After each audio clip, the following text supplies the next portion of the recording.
Voilà, bonsoir tout le monde. Soyez tous les bienvenus. Vous venez d'arriver, madame? Soyez la bienvenue, c'est votre fille? Bienvenue, mademoiselle. Voilà, Dieu est bon. Ok, il n'y a pas de chrétiens dans la salle. J'ai dit Dieu est bon. Amen. Ah, quand même, ça me rassure. Enfin, ça me rassure. Une évangélisation, c'est pas mal non plus, hein. On gagne des âmes au Seigneur, c'est bon aussi, hein.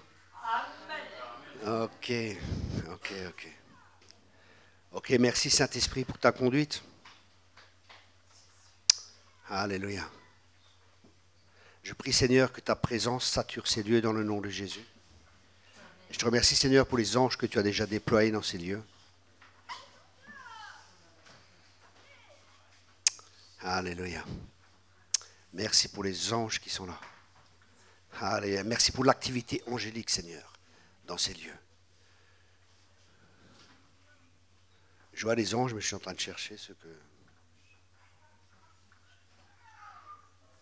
ne sais pas ce qui va se passer, mais il va se passer quelque chose. Je vois les anges et je vois comme s'il y avait comme des galons. Et Dieu est en train de faire quelque chose. Je ne sais pas, je crois qu'il y en a qui vont rentrer dans une autre dimension ce soir. Je ne sais pas ce que Dieu va faire, mais je sais qu'il va faire quelque chose. Amen, parce que Dieu est toujours en mouvement. Dieu n'est pas statique. Dieu est toujours en mouvement et nous devons vraiment apprendre à être dirigés, conduits par l'Esprit, comme ce soir, une parole de connaissance, et on suit ce que Dieu fait. On aurait pu dire, voilà, elle a donné une parole, on s'arrête. Non, on suit l'action de l'Esprit pour que l'Esprit puisse faire ce qu'il désire faire. Amen. Le message, comment? Vous m'entendez pas? Vous pouvez mettre un peu plus fort?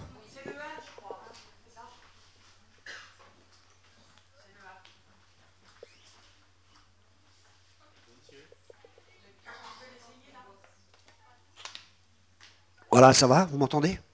Ça va mieux? Ok. Vous vous rappelez que j'ai parlé de l'importance de reconnaître les temps dans lesquels on est. Et cet après-midi, pendant qu'on roulait avec Gérard, j'avais vraiment cette pensée de... La parole de Dieu a dit que... Je suis en train de chercher. Et ça m'a... Oui, pardon. J'étais en train de penser à... Non, ça ira. Bon, il y a un verset... Ah, voilà. J'ai trouvé, excusez-moi juste un instant. Jesus.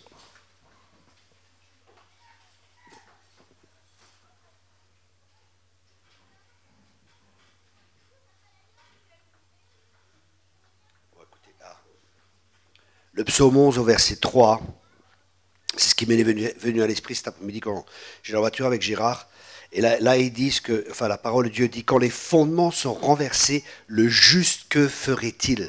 Quand les fondements sont renversés, le juste que ferait-il? Et nous voyons actuellement que tous les fondements qui sont là, ils sont tous ébranlés. Il y a juste un fondement, deux fondements qui ne peuvent pas être ébranlés. Et un des fondements, c'est le royaume inébranlable, c'est-à-dire le royaume de Dieu. Ce royaume de Dieu est inébranlable. Et en même temps, il y a un royaume de Dieu avec une personne inébranlable. Et cette personne inébranlable, c'est le Christ. Et c'est là que nous devons bâtir notre vie. Tous les autres fondements, c'est bâti sur du sable, ça ne tiendra pas dans les temps qui viennent, parce qu'Agé, le prophète Agé, il dit « J'ébranlais encore une fois toutes choses ». Et Dieu est en train d'ébranler toutes choses. Et pourquoi est-ce que Dieu ébranle les choses? Pour nous, c'est important de comprendre que quand Dieu est en train de faire quelque chose, que quand Dieu, même quand Dieu juge, et il y a différents mots en grec et en hébreu, et il y a plusieurs significations pour le mot juger. Un, ça veut dire séparation. Et nous sommes dans un temps de séparation, où Dieu est en train de séparer le grain de l'ivraie. Il y a un travail de Dieu, de l'Esprit de Dieu qui est en train de se faire. Et ce travail, il se fait dans nos cœurs personnellement. L'Esprit de Dieu est en train de scruter les profondeurs. Il est en train d'aller dans les fondements de notre vie pour relever les choses qui sont là. Quand la pluie tombe, elle a toujours quelque chose de particulier. Et si on ne comprend pas ça, quand il y avait le mouvement de Toronto, beaucoup de gens ont critiqué parce qu'ils n'ont pas compris ce que Dieu faisait. C'était un mouvement de Dieu. Après, d'accord, il y avait des choses qui n'allaient pas. Mais quand la pluie tombe, toutes les semences montent. Et les semences qu'il y a dans nos cœurs, les bonnes comme les mauvaises, elles vont monter. Et là, c'est un moment de tri, c'est un moment de séparation. Et c'est dans le temps dans lequel nous sommes, où Dieu est en train de préparer un reste ceux qui veulent bien le suivre, l'armée qui sera forte, qui sera puissante, et c'est ce que Dieu est en train de faire actuellement. Et nous avons vu qu'il est important d'avoir l'esprit des fils d'Isaacar, et c'est intéressant parce que, je vais vous relire cela, hein.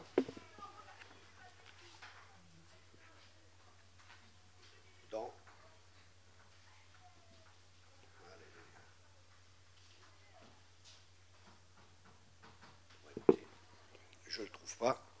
Je regarde vite fait, hein. Si je ne l'ai pas, c'est pas grave.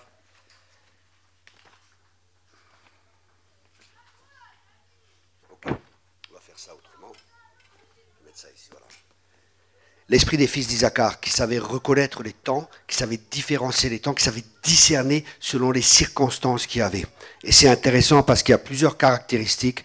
J'avais commencé le message, mais je n'ai pas fini. Je vais continuer un peu sur l'esprit des fils d'Isaacar ou sur l'onction des fils d'Isaacar. Et c'est tellement important qu'on ait ça, ou que des gens aient cela dans ces temps. Pourquoi? Parce que l'esprit d'Isaacar, des fils d'Isaacar, c'était une tribu. Il y avait plusieurs tribus, hein, comme vous savez, en Israël. Et c'était une tribu avec Zabulon. Et c'est eux qui savaient discerner les temps et ce que Israël devait faire.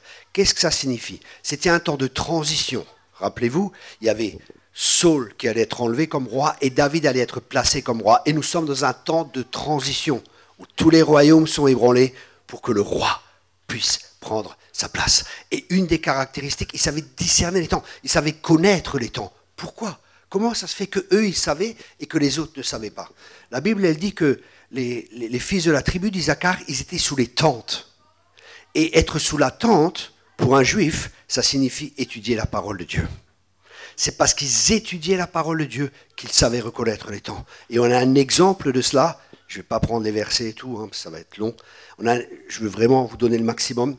On a un exemple de cela. Daniel, pendant qu'il étudiait les textes, il voyait qu'il avait 70 ans après Babylone. C'est grâce à la parole qu'il a su reconnaître les temps. C'est pour ça que c'est important que nous soyons des hommes et des femmes de la parole. Daniel est un exemple magnifique pour nous. Comment vivre dans les temps difficiles. Il était à Babylone.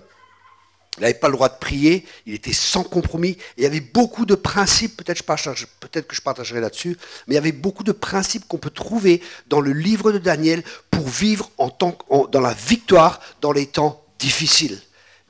Daniel avait résolu dans son cœur de ne pas manger de mets. Daniel était fermement résolu, c'est sa première étape, avoir une résolution de son cœur de ne pas pécher contre Dieu. C'était une décision qu'il avait dans son cœur, Daniel. C'était une résolution. Après, c'était un homme de la parole. C'était un homme qui avait des habitudes. C'était un homme qui priait plusieurs fois par jour. Comme à son habitude, il allait prier. Avoir une habitude de prière. Et ça ne veut pas dire avoir toutes les heures ici et ça. Non, avoir une habitude où nous sommes en communion avec Dieu, où nous marchons avec Dieu.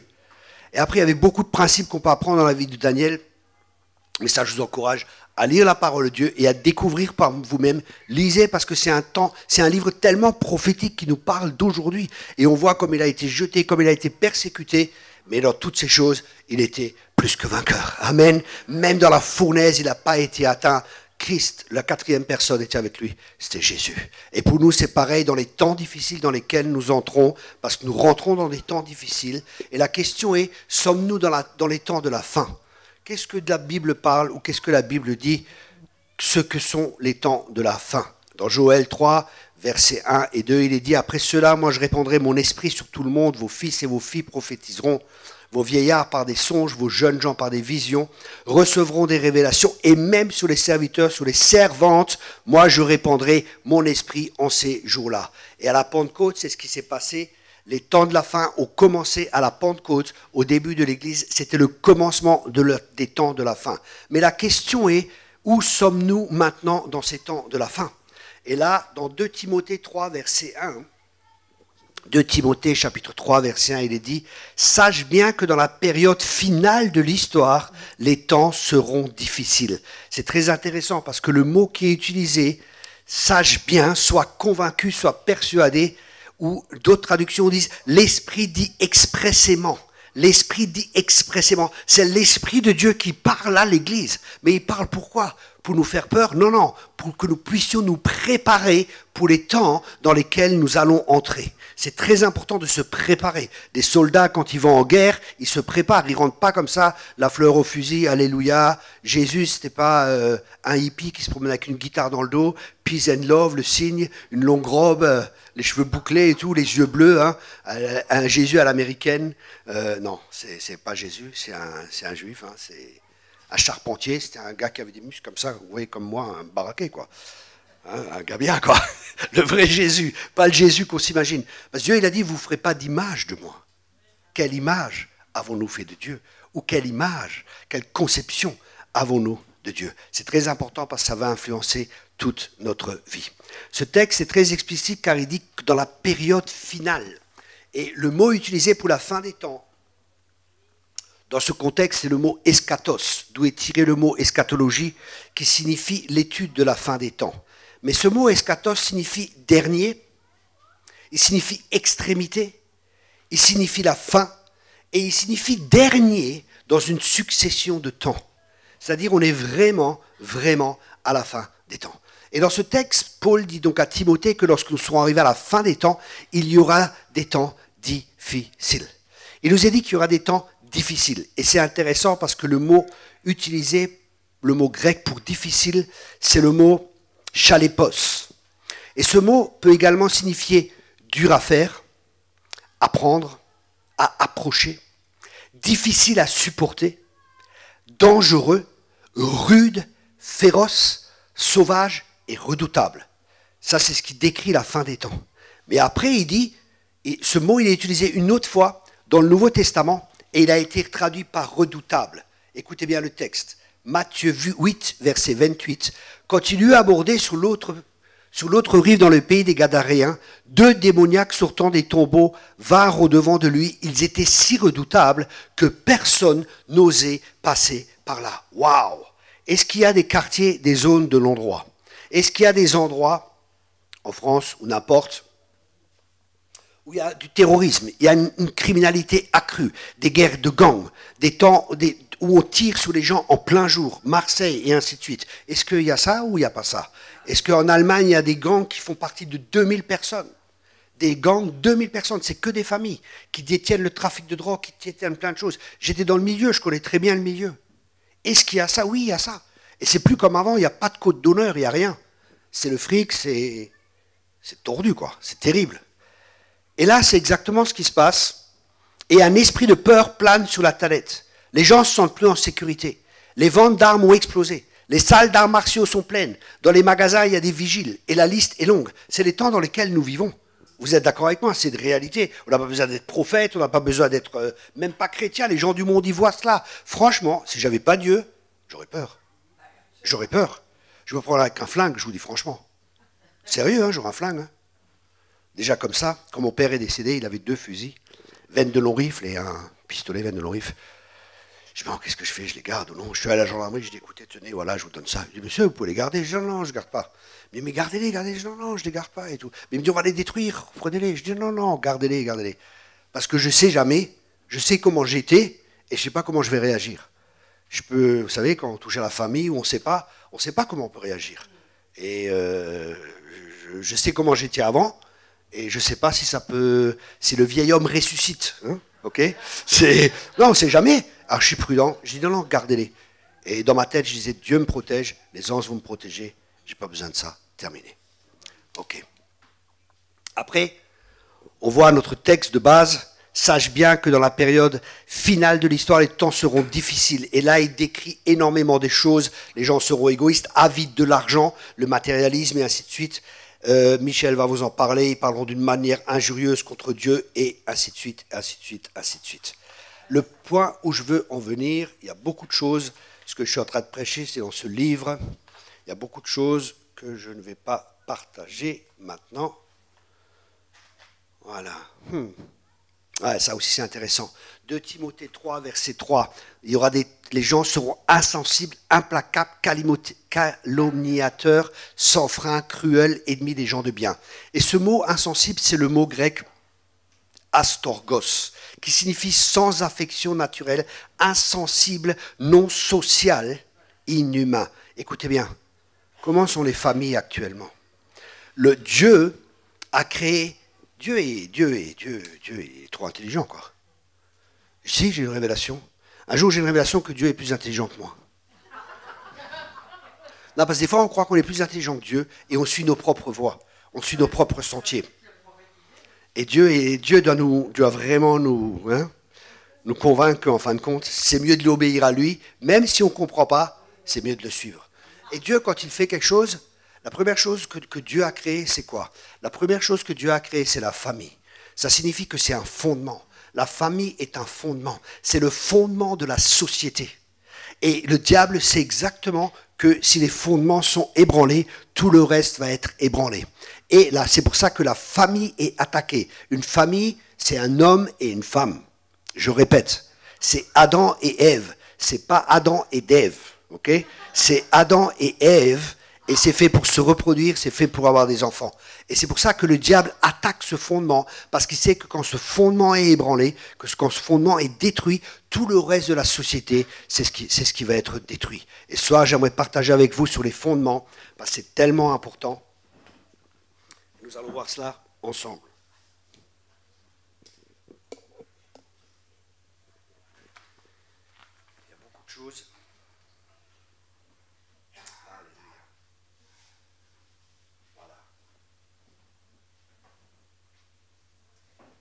On a vu qu'il faut savoir discerner les temps. Hein. Une autre traduction dit des enfants d'Isaacar, fort intelligents dans la connaissance des temps. C'est la traduction Martin. Et là, il est dit des enfants d'Isaacar, fort intelligents dans la connaissance des temps, pour savoir ce qu'il devait faire Israël. Et le mot hébreu pour intelligence, c'est binav, qui vient de la racine bin, qui peut être également signifié, écoutez bien, passer en revue. Passer en revue. Prendre soin. Comprendre, être habile, discerner, considérer, regarder, distinguer, remarquer, prendre garde, faire attention à, connaître avec l'esprit. Waouh, connaître avec l'esprit. Être initié à la science mystique, c'était un peu cela, mais ça c'est pas pour nous. Ces gens intelligents sont donc des personnes qui regardent, qui font attention aux événements, des gens de prière, des gens qui considèrent les choses, qui discernent, qui remarquent, qui connaissent, grâce à l'esprit, les temps dans lesquels nous vivons. Et c'est intéressant, je vous ai dit, c'était ceux qui étaient sous les tentes, qui vivaient sous les tentes, et l'emblème de la tribu d'Isaacar, c'est un âne. Qu'est-ce que c'est que l'âne? L'âne, c'est une monture royale. Donc, quand on a l'esprit d'Isaacar, on sait quand le roi, pas la date exacte, mais on sait qu'on est proche du retour du roi. Jésus, il a été sur un âne, c'est une monture royale. Donc c'est des gens qui ont un esprit prophétique et un esprit royal. Ça veut dire le prophétique et l'apostolique qui se rejoignent. Et ça, c'est ce que nous voyons dans Éphésiens 2. C'est le fondement de l'Église. C'est bâti sur le fondement des apôtres et des prophètes. Et sur Jésus-Christ, bien sûr, mais sur le fondement des apôtres et des prophètes. Les apôtres et les prophètes, vous savez, je vois beaucoup, malheureusement, je vois plus d'apôtres aujourd'hui que de disciples dans l'Église. C'est vraiment un gros problème. Vous savez, je connais des vrais apôtres, ils n'ont pas besoin de dire qu'ils sont apôtres. Jamais. Ça se voit. Parce qu'une des... Et Dieu m'a parlé sur le ministère apostolique. Je vous donne juste quelques brindilles courtement, pour que vous fassiez une idée, pour que vous puissiez discerner ceux qui se disent apôtres de ceux qui ne le sont pas. Dieu m'a dit clairement, il m'a dit la caractéristique principale du ministère apostolique, écoutez-moi bien, la caractéristique principale du ministère apostolique, c'est la gestion des conflits. Je dis waouh, j'ai jamais entendu ça, c'est vraiment quelque chose qui vient de Dieu. C'est pour ça que quand Paul défend son apostolat, la première caractéristique, quand il défend son apostolat, une patience à toute épreuve. Une patience. Un apôtre est patient. Il porte, il supporte l'Église. Un apôtre, le mot apôtre, c'est le mot apostolos. Et ce mot, ce n'est pas un mot qui vient de l'Église. C'est un mot qui était utilisé pour décrire un amiral. Un amiral d'une flotte. Écoutez bien. Un amiral d'une flotte de guerre. Et cet amiral, quand il partait quelque part, il partait jamais seul. Il partait en équipe. Un vrai apôtre travaille en équipe. Ils se déplaçaient en bateau et ils allaient dans de nouveaux territoires.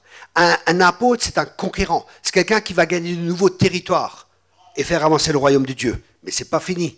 Quand ils allaient et qu'ils allaient conquérir ces nouveaux territoires, qu'est-ce qu'ils faisaient les apôtres? Écoutez bien ça, c'est tellement important pour nous. Qu'est-ce qu'ils faisaient? Ils amenaient la culture de là où ils venaient et ils implantaient la culture. Nous, on amène le royaume de Dieu et on implante la culture du royaume de Dieu là où nous sommes. On n'implante pas une culture évangélique, clic-clic, asthmatique, charismatique ou je ne sais pas tout ce qui existe. On implante la culture du ciel parce qu'on est appelé à amener son royaume sur la terre comme au ciel. Et c'est pour ça qu'on a besoin d'apôtres qui comprennent et on a besoin qui savent comment implanter, comment amener ce que les prophètes voient dans le monde spirituel, ce que les prophètes voient dans le ciel. Les apôtres sont là pour amener cela et pour établir cela, pour construire comme de sages architectes. Ça, c'est une des caractéristiques du ministère apostolique. Et il y a beaucoup, je pourrais parler pendant plusieurs heures, mais une autre caractéristique qui est importante pour nous, un apôtre, c'était aussi quelqu'un qui était envoyé. On lui donnait un courrier et il était envoyé, c'était comme un laissez-passer qu'il avait, et il avait un message à amener, il avait quelque chose à amener, quelque part dans une autre contrée. Et il avait comme un laissez-passer qui pouvait passer partout. Un ministère apostolique, il a une autorité pour passer peut-être là où d'autres ne pourront pas passer, et il a un message du Seigneur. Il a quelque chose du Seigneur. Il y a des apôtres, ils vont amener, j'ai un ami, c'est un apôtre, son message, c'est le message de la justice.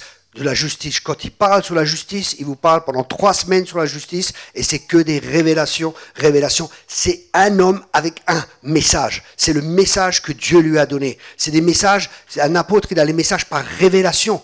C'est pas parce qu'il a lu des livres, parce qu'il a entendu quelque chose. C'est bien de lire des livres et tout cela, mais c'est des messages. L'apôtre Paul, il disait, c'est ce que j'ai reçu par révélation. Amen. Ok. Courtement, ce ministère apostolique. Prophète, j'en ai parlé un peu. Ok. Donc, il passait en garde. Ces gens étaient intelligents. Et il est important pour nous de connaître les temps dans lesquels nous sommes afin de savoir ce qu'il convient de faire. Et je crois qu'une guerre spirituelle d'une très forte ampleur va avoir lieu. Et un des signes pour nous, c'est que les lois qui sont votées actuellement sont de plus en plus anti-chrétiennes, contre les lois de Dieu. Psaume 2, ce que nous allons voir, c'est très clair. Et je crois que nous sommes dans des temps, écoutez bien, ça c'est vraiment... Le Seigneur m'a parlé sur ces choses que je vais partager maintenant.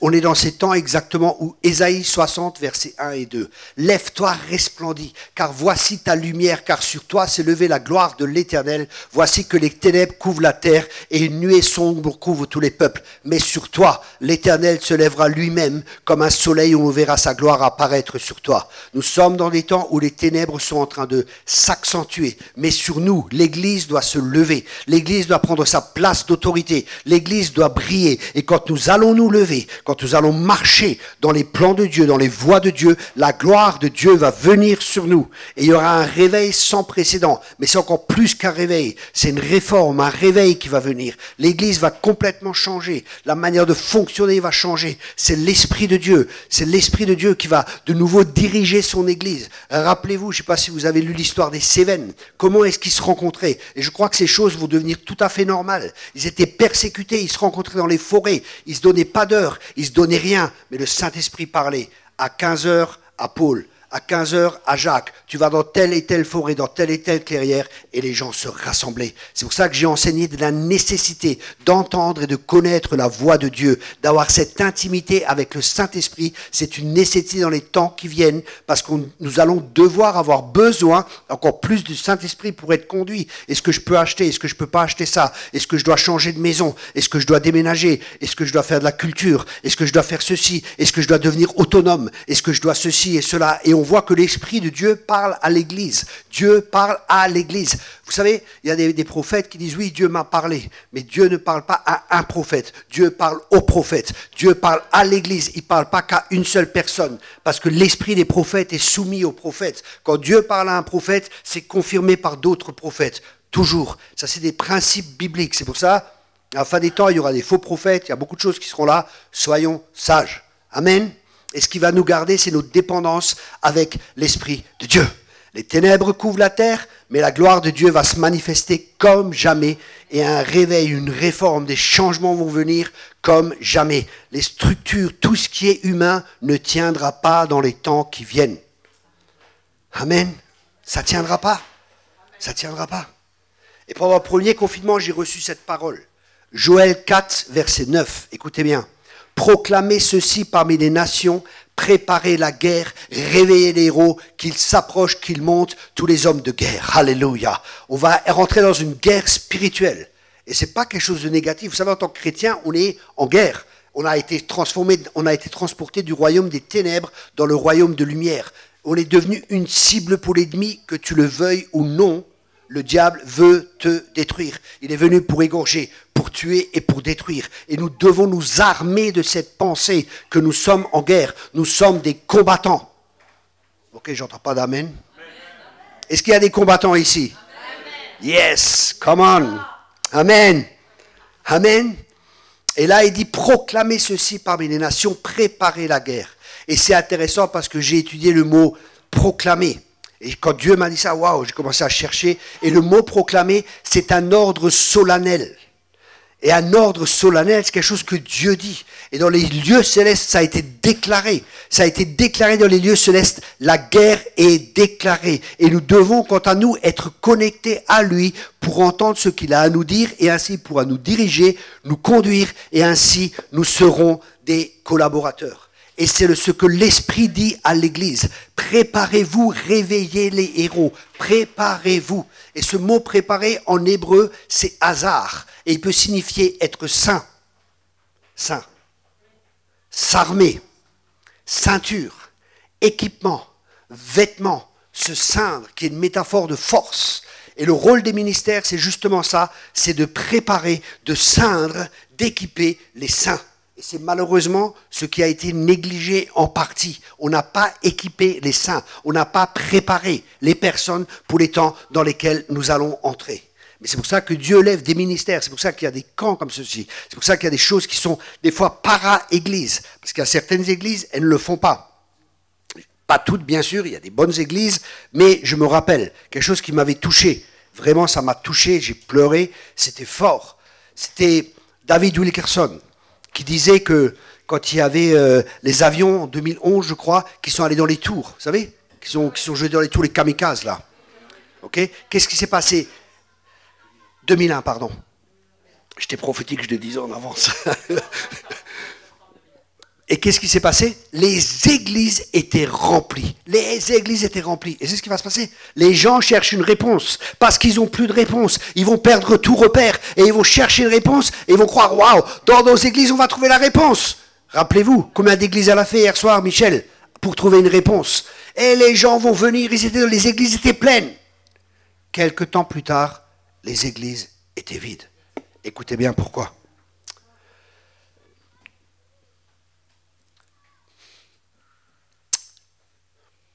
Parce que les hommes de Dieu, ils n'ont pas cherché la nourriture pour le peuple. Ils avaient leur plan, ils avaient leur programme. Mais ils n'ont pas cherché Dieu. Ils n'ont pas cherché ce que Dieu avait pour les brebis. Et les gens sont partis. Il y a une telle responsabilité pour nous les hommes de Dieu d'avoir la nourriture pour le peuple. De chercher Dieu.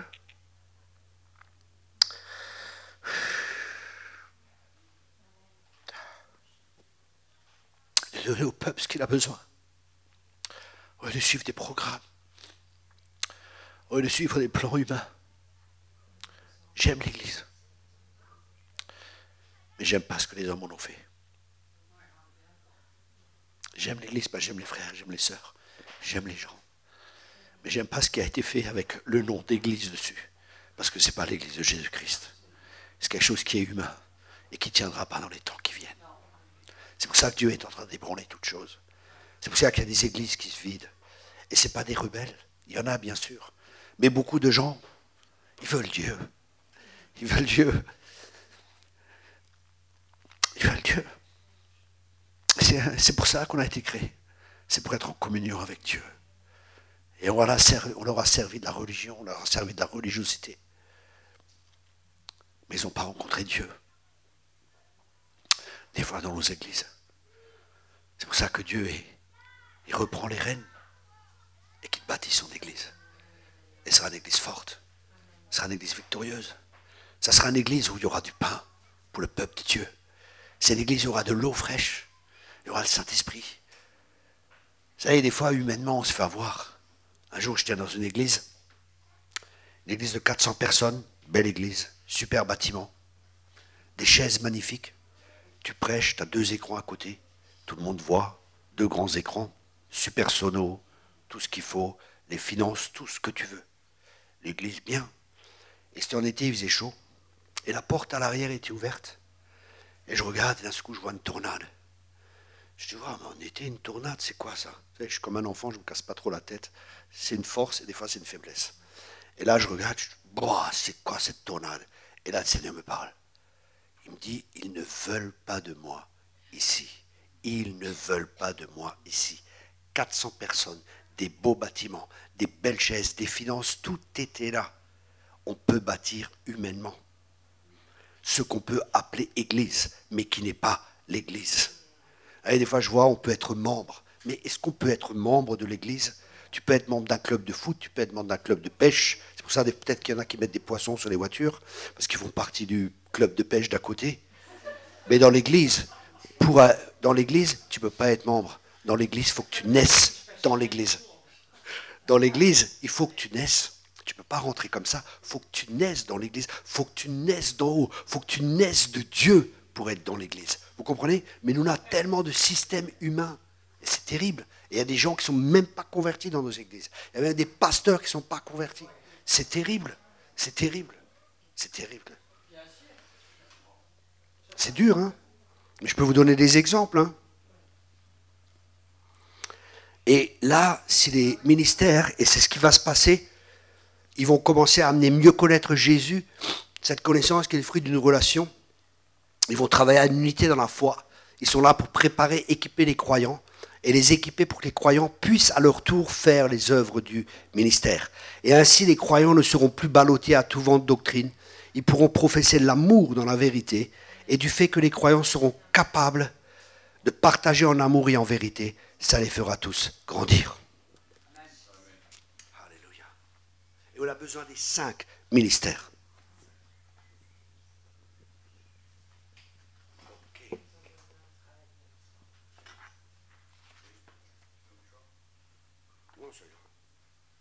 Merci, c'est gentil. Ah, voilà. Le point où je voulais en venir, c'est l'apôtre Paul, il disait, ouais, je vais en prendre un, si tu veux, merci. Vous savez, les hommes, comment on est? On ne pleure pas, nous. Pourtant, le verset le plus court de la Bible, Jésus pleura.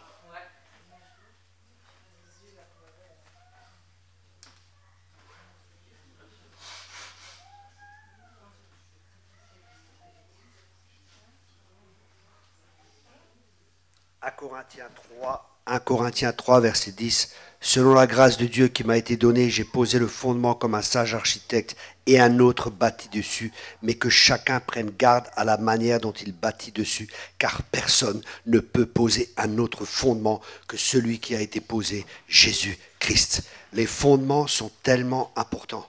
Les fondements, vous savez, souvent on travaille sur beaucoup de choses. Mais on oublie les fondements. Les fondements, il faut creuser, il faut enlever des choses pour pouvoir mettre des nouvelles choses. Est-ce que c'est ce que Dieu fait? Si on a des mauvais fondements, Dieu est en train d'enlever des mauvais fondements pour mettre de nouveaux fondements, des bons fondements. Les fondements sont extrêmement importants. C'est pour ça que j'enseigne beaucoup en posant des fondements, parce que c'est des fondements souvent qui manquent, et c'est sur les fondements qu'on bâtit, et c'est le fondement qui détermine la taille, la solidité de la maison, la largeur de la maison. C'est déterminant, les fondements. Et c'est pour ça que c'est important qu'un bon fondement soit posé, parce que parfois les gens négligent ce processus, parce que c'est un travail en profondeur que Dieu fait dans notre vie. C'est pas spectaculaire, c'est pas toujours glorieux. On voit, ils sont en train de creuser, il y a de la terre, les gens voient les gros bâtiments, waouh, super, ici et ça, mais ils regardent souvent pas au fondement. Quand on pose des fondements, on enlève la boue, on creuse profondément, on pose des fondations, les fondements sur lesquels on va bâtir un beau bâtiment. Et c'est ce que Dieu fait dans nos vies. Il travaille au plus profond de notre vie.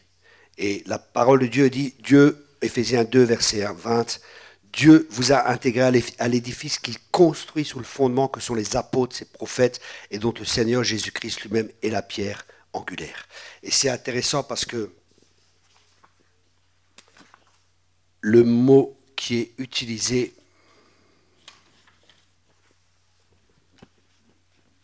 pour construire, c'est le mot grec epokodomeimo. Non, je ne vais pas parler en langue, c'est du grec. Et ça signifie finir la structure pour laquelle la fondation a déjà été posée, donner un accroissement constant à la connaissance du chrétien et à une vie conforme au fondement. Waouh! Une vie conforme au fondement, et le fondement, on ne peut pas en poser un autre que celui qui a été posé, Christ. C'est-à-dire qu'on construit sur une fondation solide avec un plan qui est prédestiné d'avance. Le mot fondation est le mot grec témélios, et il signifie poser une fondation, fondement d'un immeuble, d'un mur, d'une ville, c'est le commencement et c'est la chose principale. C'est pour ça qu'une fondation sur le roc est une fondation qui ne peut pas être ébranlée, qui résistera au test du temps. Vous savez que la Bible parle de ceux qui ont bâti sur le sable et ceux qui ont bâti sur le roc. Et la Bible nous partage ceux qui entendent la parole et qui ne mettent pas en pratique. C'est intéressant parce que dans ce texte, on voit que les deux traversent les tempêtes. Ceux qui ont construit sur le sable et ceux qui ont construit sur le roc. Et tout le monde va traverser les tempêtes. C'est pas parce qu'on est chrétien qu'il n'y aura pas de tempête. Ça, c'est des faux messages. On souffrira aussi. On aura des choses difficiles à passer, comme les gens du monde. Ok ? Mais la tempête, la différence, c'est le fondement. Quand nous on a acheté notre maison, quelques temps plus tard, je discutais avec le voisin. Il dit, ah, votre maison, c'est du costaud. Hein. Je dis, ah bon, pourquoi ? Elle est bâtie sur le roc. Je dis, purée, le mec, il me cite la Bible, quoi. Je dis, comment ça, pourquoi ? Il me dit, oui, parce qu'il y a une grue, quand ils ont construit, ils ont cassé un truc de la grue, parce qu'il y a du roc en bas. Je dis, waouh, ma maison est bâtie sur le roc. Et ce n'était pas un prophète, hein, c'était un païen pratiquant, c'est mon voisin. Mais je l'aime bien. Et ainsi, il viendra au Seigneur, il viendra au Seigneur. Je l'aurai à l'usure, mais je l'aurai. Vous savez, moi, en tant que chrétien, je persécute les païens. Non, quand j'étais fraîchement converti, j'étais un malade. Hein. J'ai été un fou. J'étais tellement rempli de l'amour de Dieu. J'évangélisais des gens dans la rue. Les gens me disaient, non, non, monsieur, j'ai pas le temps. J'ai dit, si, il faut que vous écoutez. Jésus-Christ est venu, il est mort pour voir la croix. Vous allez partir en enfer, c'est pas possible. Vous pouvez pas partir en enfer. Dieu vous aime, ici et ça. Les gens voulaient partir, je les retenais. Je dis, non, mais restez ici. Restez ici. Faut que vous écoutiez, monsieur. J'étais un malade. Je me rappelle un jour, je suis dans un kebab. Je rentre dans le kebab.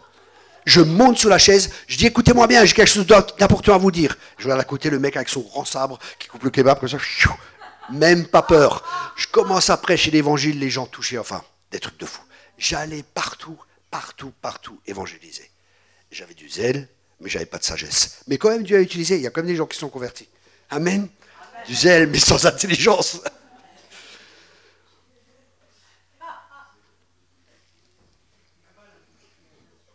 Et c'est intéressant parce que, pour nous, qu'est-ce que ça signifie, poser un fondement ?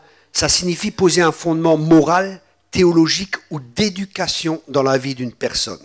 Et vous savez comment c'est le texte d'Éphésiens qu'on a lu. Hein, en lui, toute la construction s'élève bien coordonnée afin d'être un temple saint dans le Seigneur et uni au Christ. Vous avez été intégrés ensemble à cette construction pour former une demeure où Dieu habite dans l'esprit. Le but de ce fondement est de construire une habitation de Dieu où il demeurera par son esprit. Et le mot habitation, c'est intéressant. En grec, c'est le mot katokéterion, et il signifie une demeure, une habitation. C'est une demeure où Dieu se sent bien, il se sent chez lui, où il est un résident permanent, où il gouverne. Pendant le confinement aussi, j'ai pleuré pendant 2 jours. 2 jours. J'ai dit, Seigneur, qu'est-ce qui se passe ? Et Dieu m'a donné un texte. Je ne sais plus où c'était. Jérémie 14, je crois. En tout cas, c'était 14 ou 13 ou 14, Jérémie. Élisée ne prie plus pour ce peuple parce que je l'ai rejeté. J'ai pleuré pendant 2 jours. Pendant 2 jours. J'ai appelé mes amis, des prophètes, des apôtres dans différentes nations. Je dis, écoute, qu'est-ce qui se passe ? J'ai reçu ça. Ils me disent, tu sais, c'est du Seigneur. Et un ami à moi, un apôtre en Allemagne, je dis, ah purée, j'ai pas arrêté de pleurer. Il me dit, tu sais, écoutez bien ce qu'il m'a dit. Il m'a dit, des fois, on a un message, et des fois, c'est le message qui nous a. Pouah, Pendant 2 jours, j'ai pas arrêté de pleurer. J'ai pas arrêté de pleurer. Et c'était pour l'Église. C'était pour l'Église. Et Dieu veut pas tout ce qui se passe. Mais parce qu'on fait des mauvais choix, il y a des mauvaises conséquences. Parce qu'on est libre de nos choix, mais on n'est pas libre des conséquences de nos choix. Et quand on fait des mauvais choix, il y a des conséquences qui sont là. Dieu n'est pas le locataire, mais il va être le propriétaire. Et c'est intéressant parce que une personne qui ne met pas en parole la pratique, c'est une personne qui est trompée. Et le mot tromper, c'est paralogizomai. Et ça signifie se tromper par de faux raisonnements et s'abuser soi-même. Et logosimai décrit la réalité, c'est pas grave, laissez. Il prend en compte des faits et non des suppositions. Ça signifie que la personne qui écoute la parole et qui ne la met pas en pratique s'abuse elle-même. Elle croit puisqu'elle a entendu, elle sait. Mais pour un juif, écoutez bien, pour un juif, c'est uniquement ce que tu vis que tu sais. C'est pas ce que tu sais. Dans la pensée grecque, quand tu sais, c'est bon. Mais pour un juif, il faut que tu le vives. J'ai un ami juif, quand on était à Yad Vashem, on était ensemble à Yad Vashem, et quand on arrive au Yad Vashem, je dis, purée, c'est pas possible ça. Il y a une statue qui représente, comment ça s'appelle, la théorie de remplacement. C'est une statue, vous savez, où il y a une personne, une femme avec un voile comme ça sur la tête, vous voyez. Et ça, c'est la théorie de remplacement.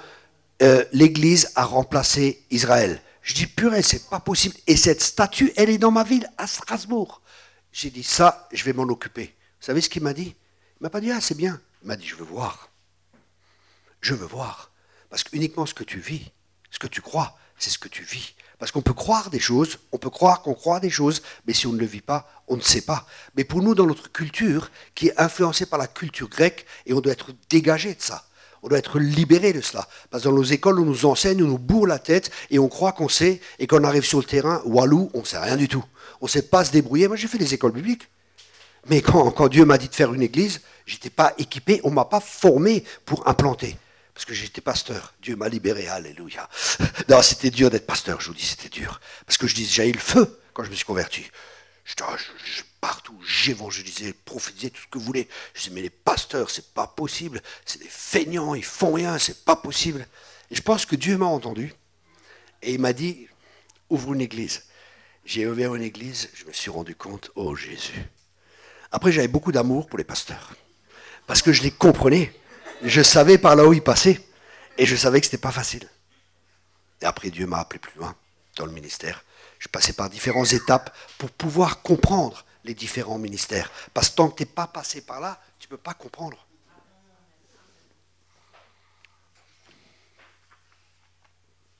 Alléluia.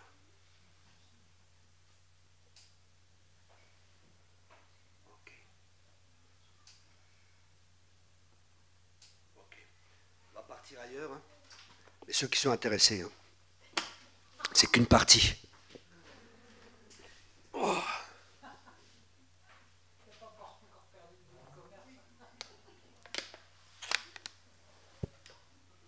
Donc on voit dans les temps dans lesquels nous sommes, et nous sommes dans les temps de préparation, et quand vous lisez Joël, on voit qu'il y a une armée qui se prépare, et c'est intéressant parce que chacun connaît sa place. Waouh! Et un général qui est là, le chef des armées, Jésus. C'est lui qui va diriger, conduire cette armée. Amen. Et ce sera une armée puissante. Parce que celui qui fait la brèche, c'est celui qui marche devant nous. Et celui qui fait la brèche, c'est qui? C'est Jésus. Et on a beaucoup de principes et beaucoup de choses à apprendre d'Israël. Sans bien sûr, promenez pas avec la kippa, Yeshua, Mashiach, 3 mots d'hébreu, et puis voilà, et ouais, on connaît tout ça.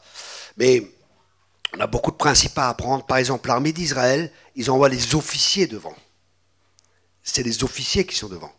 Et Jésus, il est devant, c'est celui qui fait la brèche. Vous voyez, ça c'est beaucoup de principes qu'on peut apprendre pour nous, comment fonctionner dans l'armée. C'est eux qui prennent les risques. Et c'est ça, les ministères, on est devant, on prend les risques. Ne suivez, un ministère, c'est quelqu'un qui a des gens qui le suivent. S'il n'y a personne qui le suit, c'est pas un ministère, c'est un promeneur. C'est pas pareil. C'est pas la même chose. Et cela, on les voit le dimanche, des fois. C'est des gens qui se promènent. Okay, donc un ministère, c'est quelqu'un qui fraye un chemin. C'est quelqu'un qui va devant, surtout si c'est un pionnier. Il va aller dans des domaines qui n'ont pas encore été là. Et souvent, les pionniers, ils sont attaqués parce qu'ils amènent, ils défrichent du terrain. Ils construisent quelque chose de nouveau. Ils amènent de nouveau quelque chose de nouveau au corps de Christ. Ce qui est normal maintenant, peut-être il y a 30 ans, 50 ans, 100 ans, c'était pas normal. Les guérisons qu'il y a, c'était pas normal. La délivrance, c'était pas normal. Au début, c'était des combats. Les gens qui faisaient la délivrance, ils étaient attaqués. J'étais attaqué par des mouvements entiers. C'est un faux docteur, c'est un faux prophète. Je sais pas tout ce que je suis faux, quoi. Mais tout est faux, quoi. Heureusement que je suis un vrai. Amen. Heureusement que c'est Dieu dit c'est comme ça et on a des combats. Parce que nous-mêmes, on doute des fois. On se dit, mais ce que je fais, est-ce que c'est vraiment de Dieu? C'est parce qu'on est en train de rentrer dans des choses nouvelles et on vit des choses que nous-mêmes, on comprend pas. Moi, par exemple, je voyais les anges, je voyais tout ça. J'ai vu Jésus à côté de moi, j'étais au ciel plusieurs fois. J'ai vécu plein de choses comme ça. Et pour moi, c'était normal quand j'étais fraîchement converti. Et j'allais voir les autres chrétiens. Par exemple, un jour, je vois le pasteur. Je suis dans la cuisine et je rentre dans la cuisine de l'église et Jésus est là.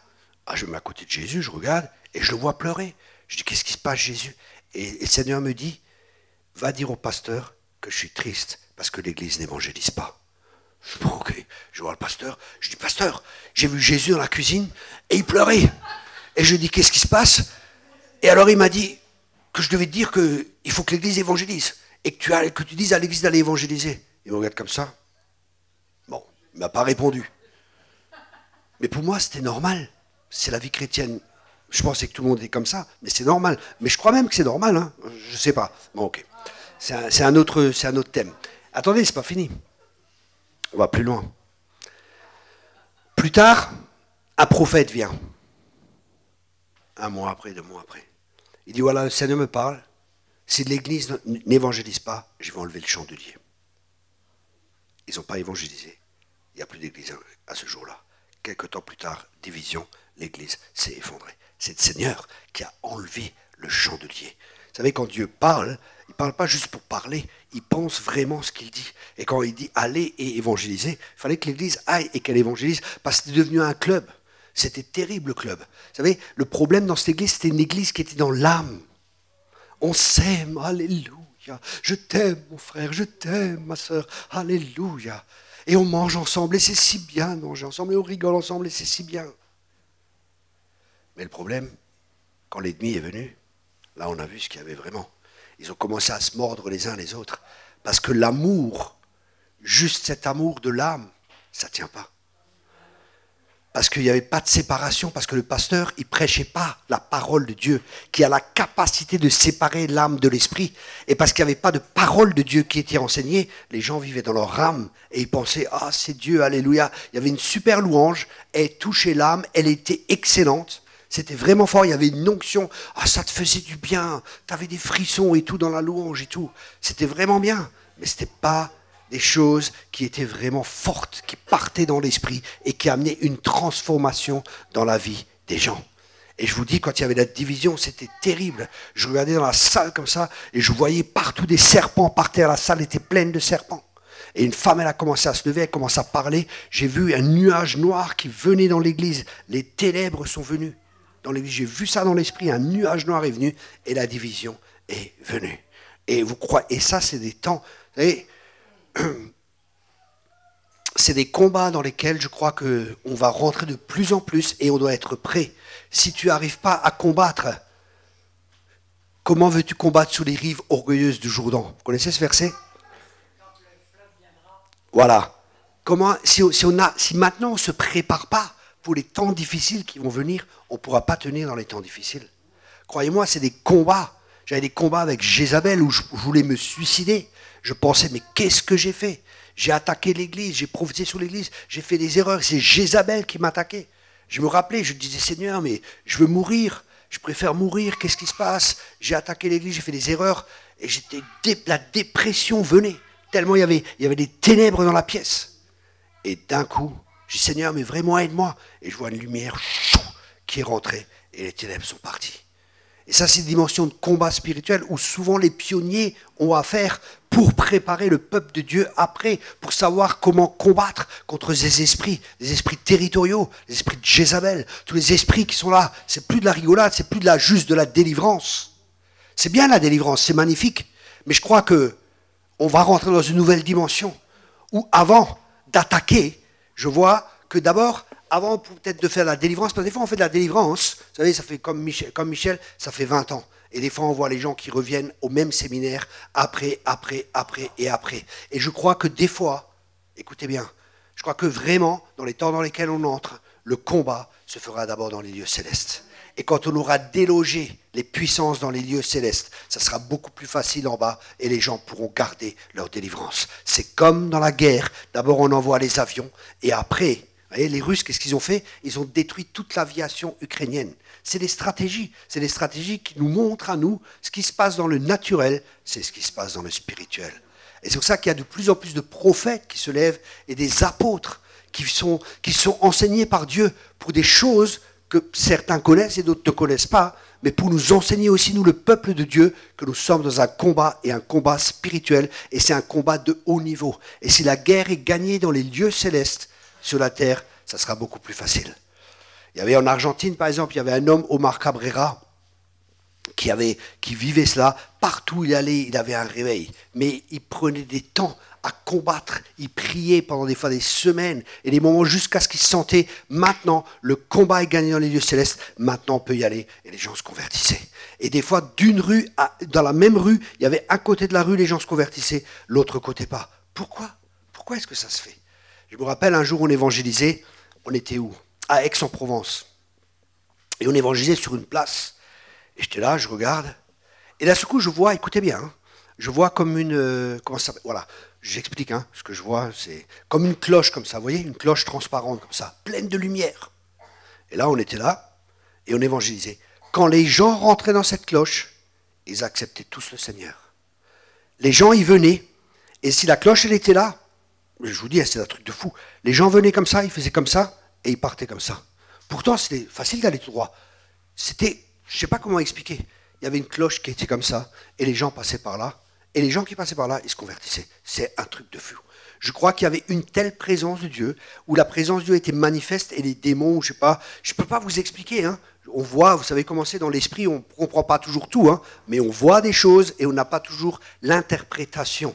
C'est important de voir, d'avoir une vision, d'avoir l'interprétation, et aussi d'avoir l'application par après. Okay, il y a différentes étapes dans le prophétique, mais des fois on n'a pas toujours tout. Et il faut prier, il faut chercher Dieu pour avoir l'interprétation, la compréhension et après l'application qu'on peut en faire. Mais l'Église va rentrer de plus en plus dans ce niveau de combat spirituel.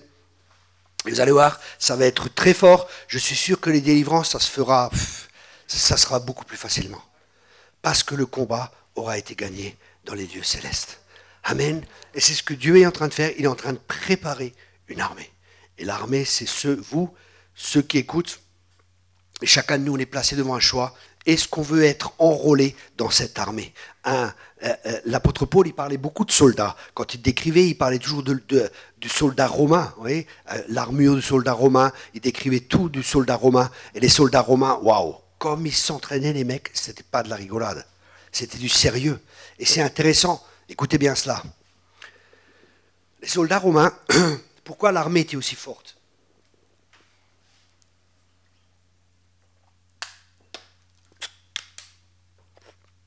Pourquoi l'armée romaine était aussi forte?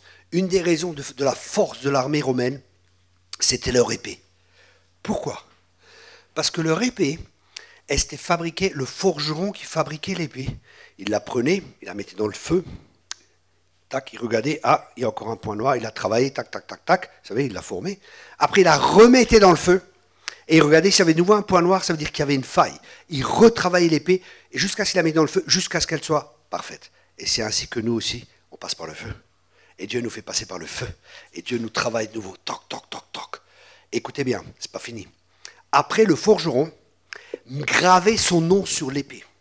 Ça veut dire que si le soldat, pendant le combat, son épée était cassée, le forgeron a été tué. Waouh! Quelle image pour nous! Mais c'est pas fini. C'est pas fini. Un autre truc qui est excellent. Excellent. Excellent, excellent, excellent. La Bible parle que c'est l'argent qui passera par le feu. Ok? Et une personne a lu ça, je crois que c'est dans Zacharie. Une personne a lu ça et dit waouh! Mais qu'est-ce que ça signifie, l'argent passe par le feu? Et elle avait le sentiment qu'elle allait aller voir un bijoutier. Elle est allée voir le bijoutier, elle a dit, écoutez, est-ce que je pourrais, je sais que vous travaillez de l'argent, est-ce que je pourrais voir comment vous travaillez l'argent? Écoutez bien ça, c'est fort, je vous promets, c'est trop fort. Écoutez bien, ouvrez les oreilles et écoutez ça, c'est fort. Et va chez le bijoutier, et le bijoutier de ça qui prend l'argent, il met dans un truc, il fait chauffer au maximum, quoi. Et après, il y a les impuretés qui restent en bas, et le reste, il met de côté. Et alors, et la personne lui dit, mais comment est-ce que vous savez quand l'argent est bon et qu'il est arrivé à son terme? Écoutez bien ce qu'il dit. Le bijoutier, il a souri, et il a dit, quand je me vois dedans, quand Dieu se voit en nous, quand il voit son image en nous, c'est là qu'on est prêt. Christ en nous, l'espérance de la gloire. Ça, c'est le but de Dieu. 1 Colossiens, verset 18.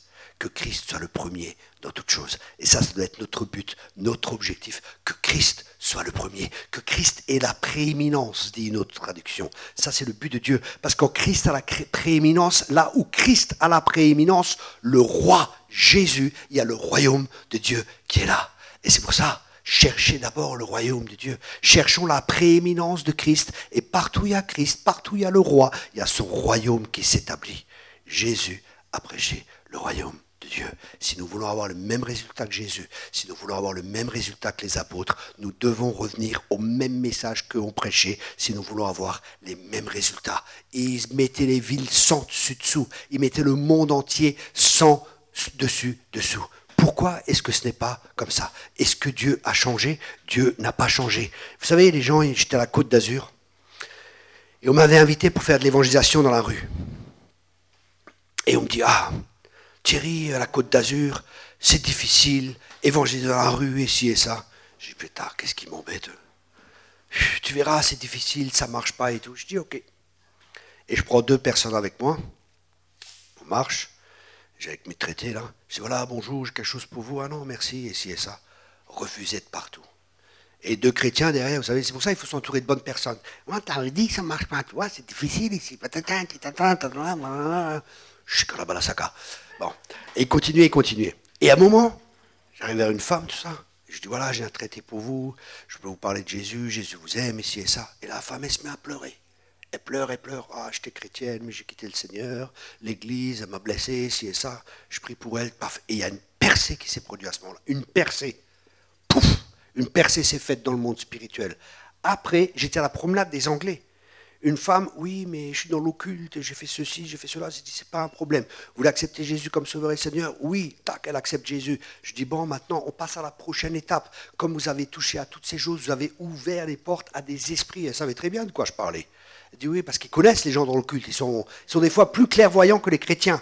Et je dis, oui. Et je dis, je vais prier et on va dégager, ça va dégager tout ça. Elle me dit, oui. Je dis, allez. J'avais un sachet dans la poche, je mets le sachet, je dis mettez votre tête dans le sachet. Elle met la tête dans le sachet, promenade des Anglais, Choukolabasaka, ça sort au nom de Jésus. Elle a rempli le sachet, elle a dégueulé dans le sachet. Promenade des Anglais, les amis. C'est tout à fait normal. Ça, c'est la vie chrétienne normale. C'est la vie chrétienne normale. Je me rappelle, j'étais au McDonald's, j'ai mangé une femme, d'un seul coup, elle se lève, ah non, laissez-moi, les démons commencent à se manifester. Je cours dehors, je l'ai attrapé dehors, j'ai mis la main dessus, au nom de Jésus, ça sort, la femme délivrée. C'est la vie chrétienne normale, c'est ce qu'on va vivre. On doit être prêt à cela. Jésus, il était pas trop dans la synagogue. Il était parmi les pécheurs, les publicains et les gens de mauvaise vie. Jésus, il a dit, allez, nous on a dit, venez. Il y a quand même un problème, hein. C'est pas la même chose, hein. Vous savez, dernièrement, j'ai eu une prophétie. Et le pasteur qui a posé sur moi, c'est un ami, il m'a dit, tu sais Thierry, Dieu va t'envoyer dans des endroits où tu ne sais pas si tu vas revenir. Je dis, bon, ok, c'est pas évident, quoi. Et j'en parle à un ami pasteur, la femme d'un ami, enfin, elle est pasteur aussi. Je dis, purée, il y a un pasteur qui m'a prophétisé, je vais aller dans des endroits où je ne sais pas si je vais revenir. J'avais du mal avec cette parole, mais bon, s'il faut, il faut. Il dit, tu sais, moi j'ai fait Jeunesse en mission. Chez nous, à Jeunesse en mission, il disait, la Bible, elle dit, allez, elle n'a pas dit revenez. Hein. J'ai dit, ok, Seigneur. Vous savez, les gens, ils disent des fois, vous êtes radicaux. Mais le mot radicaux, ça vient du mot racine. Et on doit revenir à nos racines. À nos racines. Et l'évangile, c'est radical. Hein. C'est radical. C'est tellement radical, mais tellement bon et tellement merveilleux. tout pour lui, pour recevoir tout de lui. Et des fois on parle, oui, mais il y a un prix à payer. En fin de compte, quel prix est-ce qu'on paye pour laisser notre vie de péché, pour recevoir sa nature, sa sainteté? Qu'est-ce qu'on paye en réalité? C'est juste une illusion.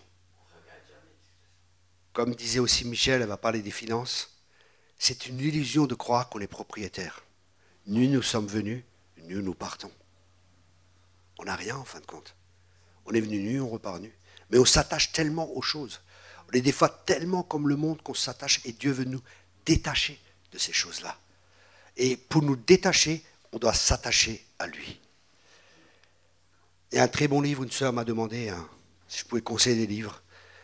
Ce n'est pas un homme charismatique, il s'appelle John Piper, mais c'est un très bon livre. Et le livre s'appelle « Prendre plaisir en Dieu ».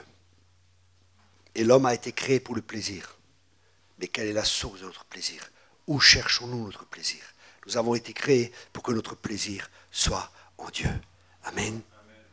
Et quand on prend et qu'on a ce plaisir avec Dieu, d'être avec lui en communion, notre cœur est comblé, car c'est pour ce que nous avons été créés. Parce qu'on a été créés pour le plaisir. C'est pour ça qu'on pêche. Parce qu'on croit que le péché amène un plaisir. Et c'est vrai, le péché, il amène un plaisir, mais c'est passager. Parce que le salaire du péché, c'est la mort après.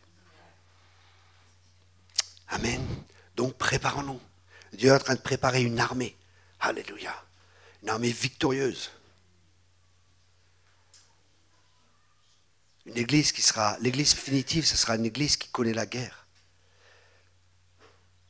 Je vous avais dit dans Joël, j'avais vraiment reçu ça. C'était un appel solennel, c'était comme un mandat, un décret qu'un roi faisait, le roi Jésus. Il y a un décret, préparer la guerre. Et on doit se préparer à cette guerre.